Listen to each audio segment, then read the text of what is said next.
עומדות לרשותך 5 דקות. תודה, גברתי היושב-ראש, חברי חברות וחברי הכנסת.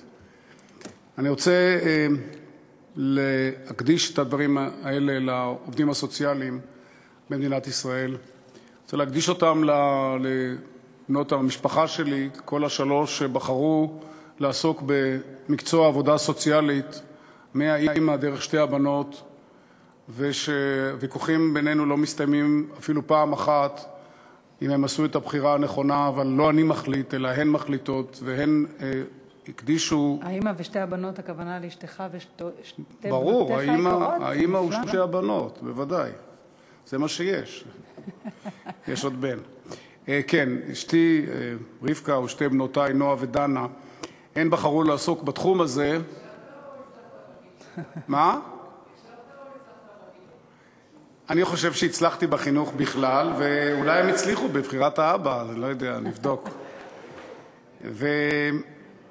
ומאחר שזה לא עניין אישי כל כך, אני חושב שברצון שלהם לעסוק במקצוע הזה, הם בעצם מאפיינות קבוצה גדולה מאוד של אנשים יקרים, חלקם יושבים פה ביציע וחלקם היו פה בכנסת, ואחרים עומדים על משמרתם ועושים את עבודתם החשובה, החיונית והבלתי ניתנת להחלפה בחברה הישראלית.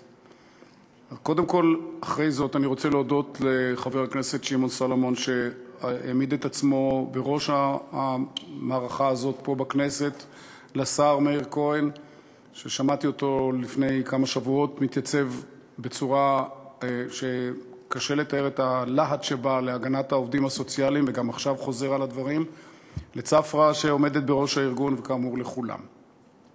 תראו, אנחנו חייבים להבין שמדובר באחת החוליות החשובות ביותר בחברה הישראלית. מאחר שהחברה הישראלית נעשתה מאוד לא שוויונית, היא לא נעשתה בכוח עליון, ממשלות הובילו אותה למקום הזה, מאוד לא צודקת, ודחקה ציבורים, או ציבור גדול מאוד, למקום של מצוקה, למקום של עוני.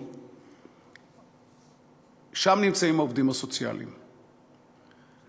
הם אלה שצריכים להושיט יד ולפתוח את הלב לעזרת האנשים האלה. עדיף היה שלא נזקק להם. עדיף היה שיעשה המאמץ הממלכתי. אני מאחל לממשלה הזאת שתעשה את זה. יום אחד תעשה את זה, ודאי תשתדל לעשות את זה בממשלה אחרת. שהמצוקה תצטמצם, ואז ממילא גם הצורך בעובדים הסוציאליים יפחת. אבל כרגע זה המצב. ולכל אורך הקשת שאפשר לתאר, נמצאים העובדים הסוציאליים. אני לא רוצה לחזור על מטבעות הלשון האלה של הצבא שלך, או החיילים שלך, או הלוחמים, אבל אלו הם באמת העובדים הסוציאליים בסוף. הבוקר דיברנו באחת הישיבות על מרכזי החוסן, דוגמה מצוינת, אתה מכיר מאזור הדרום, אבל היום כל ישראל היא מרכז חוסן. בכל ישראל, זה לא רק נפגעי הרקטות של עוטף עזה. אין היום יישוב שלא צריך להיערך בצורה כזו או אחרת לפגיעות בעורף ולמצוקה מן הסוג הזה, מצוקה חברתית או מצוקה אחרת.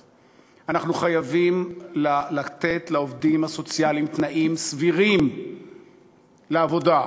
צריכים לתת להם שכר הוגן. הם לא יהיו מיליונרים, איך שלא יהיה, אבל לפחות שיהיה להם שכר הוגן.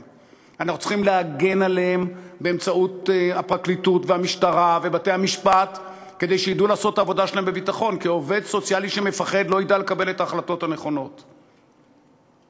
עובדים שמאוימים, עובדים שהם חלשים מבחינה כלכלית, אמרתי, מיליונרים הם לא יהיו, לא יכולים לתפקד. אנחנו חייבים לשמור על המשפחות שלהם, כי בסוף היום העובדת או העובד חוזרים הביתה וצריכים לקבל חיזוק מבני המשפחה שלהם. או ההפך, שיגידו להם, תעזבו את זה, בשביל מה צריך? גם המשפחות צריכות לקבל חיזוק. הסביבה, החל בסביבה המיידית, דרך הקהילה שלהם ודרך הציבור הישראלי כולו. אלה, אם אפשר לומר, המטרות והמטלות שלך, אדוני השר.